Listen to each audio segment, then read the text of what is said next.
Magandang araw po sa inyong lahat. Isa na naman pong pinagpalang araw ang ibinigay ng Panginoon para po sa ating lahat upang tayo po ay minsan pang makapakinig at makapag-aral ng salita ng ating Panginoon.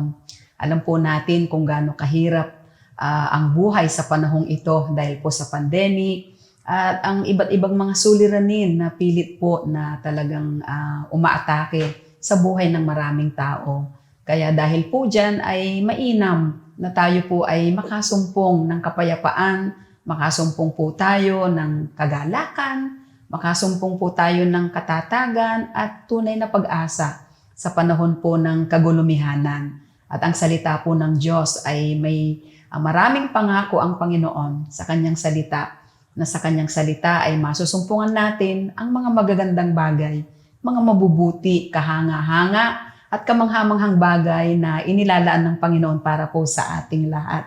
Kaya sa oras na ito, I'm so happy to be with you this day and this moment wherein we can all read and study and listen to the Word of God. So ang sabi po ng John chapter 1, babasahin ko lamang po, John chapter 1 verses 11 and 12. Ang sabi po ng salita ng Panginoon, He came to the people He created, to those who should have received Him, but they did not recognize Him. Verse 12, but those who embraced Him and took hold of His name, He gave authority to become the children of God. And the Lord will bless the very reading of His Word. Ito po ay the Passion Translation na Bible. At ang ganda-ganda po ng binabanggit ng salita ng ating Panginoon, pumunta siya, referring to our Lord Jesus Christ, sa kanyang bayan, ngunit hindi siya tinanggap ng sarili niyang kababayan. And verse 12, subalit ang lahat ng tumanggap at sumampalataya sa kanya ay binigyan niya ng karapatang maging anak ng Diyos. Ang aking pong maikling sharing ngayong pong oras na ito is about the danger of rejecting God. Mayroon pong panganib yung ating pong kakalimutan o tatanggihan ng ating Panginoon. At napakarami pong bagay ngayon, napakaraming nasa paligid po natin ang masasabi nating lubhang mapanganib. Andyan po ang pandemic, mapanganib po yan. Yung mga trahedya na dumarating po, yung mga pagsubok, yung bagyo, lindol, pagputok ng bulkan. Yan po ay mga bagay na lubhang mapanganib, nalalagay po sa panganib ang ating buhay kapag may mga bagay na nangyayaring ganon. Subalit alam niyo po ang pinakamatindi na panganib sa buhay ng isang tao ay yung siya ay makalimot sa Diyos. Yung hindi niya kilalanin ang Panginoon sa kanyang buhay. Yung makalimutan natin ang Diyos, i-forsake natin. There is a price of forgetting God. There is a danger in forgetting God. And there is that what we call disaster or tragedy of forgetting the Lord. Kaya napakahalaga po na ating bulay-bulayin ang mga salitang ito. Ating tignan ang ating mga sarili. Tayo nga po ba ay totohanang nagtitiwala sa ating Panginoon? Sapagkat ang isang tao po na hindi niya kinikilala ang Panginoon, hindi lamang po kapahamakan sa tinatawag na buhay na ito, kundi yung kapahamakan doon sa walang hanggan, yung tinatawag na eternal damnation, yung tinatawag na eternal death, at yung tinatawag po na eternal punishment. Many people believe they'll go to heaven because they tried to live a good life. But you know what? The only way to spend eternity with God is to receive Jesus Christ, gift of salvation. Mag-ingat po tayo. Baka ang akala po natin kapag okay tayo, maayos ang buhay natin, marami tayong mga bagay na tinatangkilik sa mundong ibabaw na ito, sapat na yon para masabi nating tayo ay magkakaroon din naman ng maayos na buhay doon sa buhay na walang hanggan. Hindi po. Hindi po automatic. And therefore, let us be careful. Let us be careful not to reject Jesus, but to accept our Lord. Mag-ingat po tayo, baka makalimutan natin ang Diyos. Ang ating pong buhay ay ilaan natin sa ating Panginoon. At mag-ingat po tayo dahil may warning din ang Panginoon sa John chapter 5 verse 43. Let me read. Ang sabi dito, I have come in my Father's name, and you do not receive me. If another comes in his own name, you will receive him. Ano po? Binabanggit ng aklat ng Juan, kabanatang 5, talatang 43. Naparito ako sa pangalan ng aking Ama, sabi ng Panginoon. Subalit ayaw ninyo akong tanggapin. Kung may ibang pumarito sa kanyang sariling pangalan, siya'y inyong tatanggapin. Ano po? Mabigat po itong warning na ito ng Panginoon. Dahil marami pong tao ngayon, instead na ang Diyos ang kinikilala, instead na ang Diyos ang tinatanggap, pinagtitiwalaan, ay parang mas higit ang pagtitiwala sa tao. Para bagang ang Diyos ay hindi sila kayang tugunin, abutin, hindi sila kayang kalingain, iligtas, at pagpalain. Alam ng Diyos ang ating pangangailangan. Hindi lamang ang mga pangangailangan nating pisikal, kundi emosyonal, mental, higit sa lahat, yung spiritual nating pangangailangan. Darating ang panahon na ating makikita ang lahat ng bunga ng ating pong pagtitiwala sa ating Panginoon. Naalala ko lang po yung isang illustration po, ano po, dito po sa tinatawag na hindi po porke alam natin na may Diyos, kilala na natin ang Diyos. Iba po yun. It's one thing to know that there is God, to acknowledge God. It's another thing to receive God. It's another thing to invite God to come into your heart, to come into your life. Ang isang tao po na kahit siya po ay nag-aral ng tinatawag na skydiving, pumasok sa skydiving school, naipasa niya lahat ng mga exams at kaya pa niyang magturo ng buong kurso about skydiving. But if they think they will be able to jump out of a plane while choosing to not use the parachute, all the training and knowledge in the world means nothing when dealing with gravity and the laws of physics. Ano po? Kahit pa napakagaling mo, tatapos sa diving school, skydiving school, ikaw ay nakapasa sa exam, kaya mong ituro, lahat ng theories, kaya nating ituro, ay hindi naman ibig sabihin nun na kapag ikaw ay sumakay ng eroplano at ikaw ay tatalon, ay hindi ka mapapahamak. Kailangan mo ng parachute. Ano po? Hindi enough yung training. Hindi enough po yung lahat ng ating nalalaman kapag hindi po natin ginamit ang parachute, kapag ikaw ay tumalon doon sa tinatawag na eroplano o sa isang plane. Bakit po? Because you have to deal with gravity and the laws of physics. Yan po ay law. Ano po? So sa Panginoon naman po, ang nais ng ating Panginoon, isa lamang ang susi para tayo ay maligtas. Isa lamang ang susi para tayo ay hindi mapahamak. Isa lamang ang susi para tayo ay makaiwas sa posibleng panganib na pwede nating maranasan. Yan po ay ang pagtanggap sa Panginoon. Let us not reject the Lord, but instead, let us acknowledge the Lord. Ano po? Ganun din po, iba po yung ikaw ay part ng church. Ikaw ay dumadalo sa church. Kinukot mo ang Bible. Pwede kang magturo ng Bible. But those things cannot do anything to save your soul. Kung hindi mo naman pinapapasok ang Diyos o pinapapasok ang ating Panginoon sa iyong buhay, kung hindi mo siya kinikilala.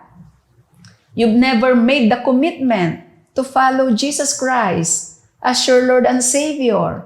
Lahat ng ating pagdalo sa church, pag-quote ng Bible, yung ating mga pagtuturo, ay baliwala lahat yan. Hindi yan makapagliligtas ng ating mga buhay at ng ating kaluluwa. So yan po yung mga dangers, and therefore, let us not reject the Lord.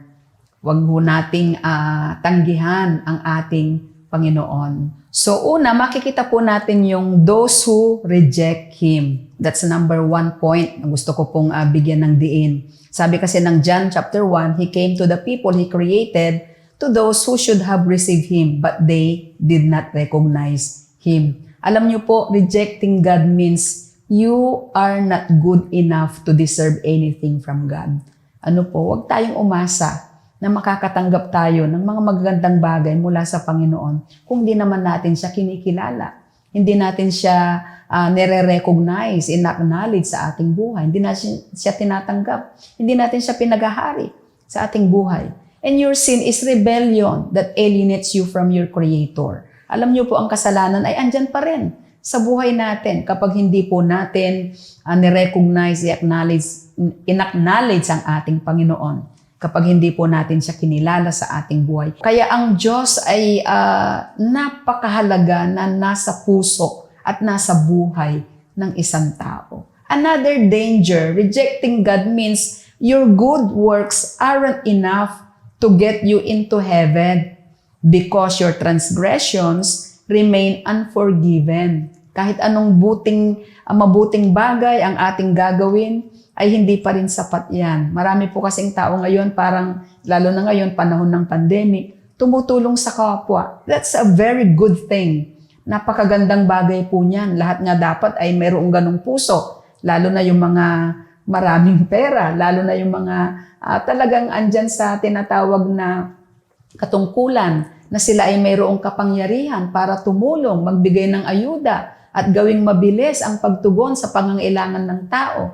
Maganda po yun. Ano po? Pero gusto ko rin pong sabihin, binabanggit po dito, na kahit anong mabuting bagay ang gawin natin, kung hindi natin kinilala ang Diyos at patuloy natin siyang nire-reject at ini-ignore, ang isang trahedya po o yung tinatawag na danger ay mananatiling unforgiven tayo ang ating makasalanan. Yung ating makasalanan ay aandyan pa rin. Hindi natin matatanggap ang forgiveness ng Panginoon. Kasi ang katotohanan naman po ay hindi natin matatanggap ang forgiveness kapag hindi naman tayo lumalapit sa Diyos at ikinukumpisa lang ating kasalanan. So these are the dangers. You are still in your sins. You are under the bondage of the enemy. Kaya ang kaaway, pwede pa niyang pagpiestahan ang ating buhay. You are not entitled to the blessings of God. Parang ano lang yan, simple lang yan eh. Inaayawan mo yung isang tao na talagang siya naman ang makakatulong sa iyo. Parang tinatanggihan mo ang blessing. Ano po? How much more sa Diyos na hindi lamang salvation ng ating physical na buhay, ng ating emotional na buhay, ng ating mental na buhay, kundi kaligtasan ng ating kaluluwa. And you can never spend eternity with God. That is one tragedy. Ano po? Yung isa ho yan sa tinatawag na panganib. Sabi ng John 12:48, He who rejects me and does not receive my sayings has one who judges him. The word I spoke is what will judge him at the last day. Ano po? So, ang nais ng Panginoon ay talaga pong sa panahong ito ay kilalanin natin ang ginawa ng ating Panginoong Hesukristo doon sa krus ng Kalbaryo. If someone rejects that truth, that salvation comes only through the atoning death of Jesus Christ, that person has nowhere else to turn. Ano po? Kapag iniisip po ng mga tao, tinatanggihan nila ang Panginoon dahil iniisip nila, hindi lang naman yan ang paraan para maligtas. Pwede naman akong sumapi sa reliyon, magpapalit-palit ng reliyon, magpalipat-lipat ng reliyon. Religion can never save any person. Hindi po tayo maililigtas ng reliyon. Kailangan natin ang ating Panginoong Hesukristo. At ang pangalawa is those who receive Him. Sila na nagsisitanggap sa Kanya. Kanina, those who reject Him. Yun po yung mga dangers nakita natin. Ngayon naman po, those who receive Him. Sabi ng John 1 verse 12, But those who embrace Him and took hold of His name, He gave authority to become the children of God. Subalit, ang lahat ng kumikilala, tumatanggap sa Panginoon, ay binibigyan niya ng karapatan o kapangyarihan na maging anak niya. Pwede tayong maging anak ng Diyos Pwede natin siyang tawaging Ama, ang ating Diyos na buhay, ang ating God the Father. We can call Him Abba, Father, because we are His children. Why? Because you have accepted Jesus as Lord and Savior of your life. Tayo ay mapapabilang sa pamilya ng Panginoon. Tayo ay mapapabilang sa God's wonderful family, and therefore, lahat ng kumilala sa Panginoon ay magkakapatid sa Diyos. We became brothers and sisters in God. Amen? So if you turn to Christ in faith, all your sins will be forgiven. You will be pronounced not guilty and will be given a brand new nature. Kapag tinanggap natin ang Panginoon, di ho ba? The Lord is gracious and kind, always calling for us to repent and giving us time to do so. Ang Diyos hanggang ngayon ay naghihintay sa tao. Kung gusto po nating maranasan, hindi ang panganib kundi ang pagpapala, hindi ang mga sumpa kundi ang mga biyaya, tanggapin natin at kilalanin natin ang ating Panginoon. And these words are not meant to scare you. They're a warning about what the future holds if you reject the Lord's offer of salvation. God has set before you a choice between eternal life and death. Mayroon pong choice May choice ka, kapatid. Piliin natin ang Diyos. If you choose God, you are choosing life. If you choose God, you are choosing blessing. If you choose to acknowledge God, you are choosing abundance. If you choose to obey, you are choosing not curses, but blessing upon blessing. Yan po ang sabi ng ating Panginoon. Kaya po, mahalaga na wag po nating i-reject, wag nating tanggihan ang ating Panginoon. That day is fast approaching. Malapit nang dumating ang Diyos. Please, do not reject any gospel message you hear. Ano po? Lahat ng napapakinggan po natin na mensahe, salita ng ating Panginoon, wag nating tanggihan. Kaya purihin ng Diyos sapagkat ang daming nangangaral ng salita ng Panginoon, mga churches. Pero syempre tignan po natin, yung ang itinuturo ay nasa Bible, full gospel. Wag ho yung diluted, wag ho yung polluted, wag ho yung tinatawag na half gospel. Kinakailangan full gospel. And Wesley said, man may refuse it, God will not compel. Ano po? Kung tatanggihan natin ang Diyos, hindi naman tayo pipilitin ng Diyos na kilalanin natin siya. What will you choose? Will you reject or accept Jesus? Tanggapin natin ang Panginoon. Matatanggap natin ang pagpapala. Makakaiwas tayo sa posible, actually certain po yung trahedya kapag hindi natin tinanggap ang ating Panginoon. Again, let me remind you, knowledge about Jesus does not save. And knowing Jesus through a personal commitment to Him is what saves. Isurrender natin, isuko natin ang ating buhay sa ating Panginoon so that we will not be forever separated from God, because that's the most tragic thing or disastrous thing na pwedeng mangyari sa isang tao. Siya'y mapahamak doon sa impyerno. Praise God. Subukan natin ang Panginoon. Try Jesus. Di po ba? Siya lamang po ang ating kailangan. Siya po ang makakatugon sa lahat ng problema na meron tayo. Kaya pwede po ba sa oras na ito tayo po ay yumuko, tayo ay pumikit, at tayo mananalangin sa ating Panginoon. Praise God. Shall we all bow our heads? Let us close our eyes and let us come to Jesus. Tutulungan ko kayo sa isang maikling prayer. Sabihin natin, Ama naming Diyos na banal, Diyos na makapangyarihan sa lahat, lumalapit po ako sa inyo. Nagpapakumbaba, humihingi ng kapatawaran sa aking makasalanan. Patawad, Lord, kung ikaw ay aking tinanggihan, hindi kita in-acknowledge, hindi kita ni-recognize sa aking buhay. Bagkus mas naniwala ako sa ibang sinasabi ng tao. Naniwala ako sa ibang bagay na sa aking palagay ay makakatulong at makakapagligtas sa akin. Panginoon, patawad sa pagkakamali ko.